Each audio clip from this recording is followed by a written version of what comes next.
अमरीकी जरीदे पॉलिटी के मुताबिक ट्रंप इंतजामिया ईरानी पार्लियामेंट के स्पीकर को अमरीकी हिमायत याफ्ता रहनुमा के तौर पर देख रही है।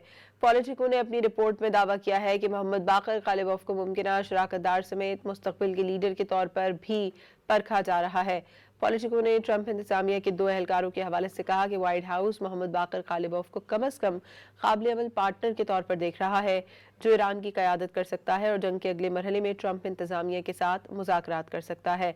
ताहम रिपोर्ट में दावा किया गया कि व्हाइट हाउस किसी एक शख्स के साथ अहद करने के लिए तैयार नहीं है। इससे पहले ट्रंप ने कहा था कि उन्होंने ईरान में इंतहाई काबिल एहतराम रहनुमा के साथ बात की, जबकि स्पीकर ईरानी पार्लियामेंट ने ट्रंप का ऐलान फेक न्यूज़ करार दिया।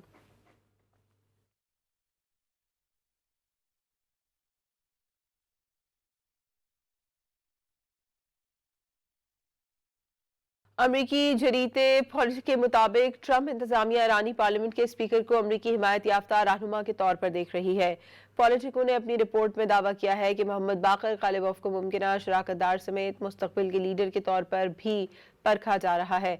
पॉलिटिको ने ट्रंप इंतजामिया के 2 एहलकारों के हवाले से कहा कि व्हाइट हाउस मोहम्मद बाकर कालिबोफ को कम अज कम काबिल अमल पार्टनर के तौर पर देख रहा है, जो ईरान की क़यादत कर सकता है और जंग के अगले मरहले में ट्रंप इंतजामिया के साथ मुज़ाकरात कर सकता है।